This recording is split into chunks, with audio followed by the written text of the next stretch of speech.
ఏంటంటే 1954 స్టార్ట్ అయిన వినాయకుడు ఈ సంవత్సరానికి 71 సంవత్సరం జరుపుకుంటా ఉన్నాము. మరి మీరు చూశారు మొన్న ఆపరేషన్ సింధు అనేది జరిగింది కాబట్టి విశ్వశాంతి మహాశక్తి వినాయకుని ఇక్కడ ఏర్పాటు చేస్తూ ఉన్నాము. ఒకవైపు గజ్జలమ్మ అమ్మవారు, మరొక వైపు మీరు చూసినట్టు హయగ్రీవ స్వామి, పురి జగన్నాథ టెంపుల్, మరి గాయత్రి అమ్మవారితో వెలువబోతూ ఉన్నాడు.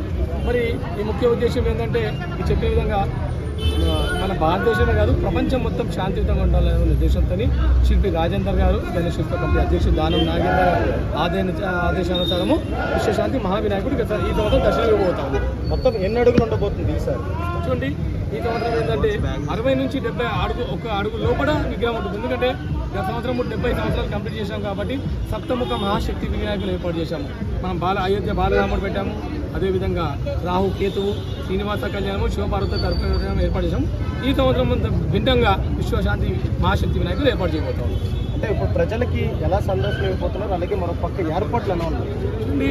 మరొక 2 రోజుల్లో కర్రలు వస్తాయి, కర్ర దాకా పనులు స్టార్ట్ అవుతాయి. మరి ప్రభుత్వ పరంగా మన ముఖ్యమంత్రి గారు రేవంత్ రెడ్డి గారు, ఇన్ఛార్జ్ మంత్రి పొన్నం ప్రభాకర్ గారు స్పెషల్గా ఆర్గనైజ్ చేస్తూ ఇక్కడ వచ్చి అన్ని ప్రభుత్వం సంబంధించి అన్ని డిపార్ట్మెంట్ వాళ్ళు ఇక్కడ సహకారం ఉంటుంది. ముఖ్యంగా ఆర్ఎన్బి డిపార్ట్మెంట్ వాళ్ళు, పోలీస్ డిపార్ట్మెంట్ వాళ్ళు.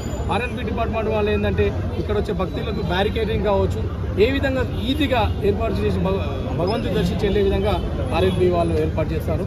ఈ సంవత్సరం ముఖ్యంగా ఏంటంటే ఓల్డ్ ఏజ్ ఉన్న వాళ్ళకు, అదేవిధంగా గర్భిణీలకు, అదేవిధంగా చిన్నపిల్లలు ఉన్న వాళ్ళకు ఓ స్పెషల్ లైన్ ఏర్పాటు చేయాలనే ఆలోచనలు కూడా ఉన్నాము. అది కూడా ఇంప్లిమెంట్ చేస్తాం.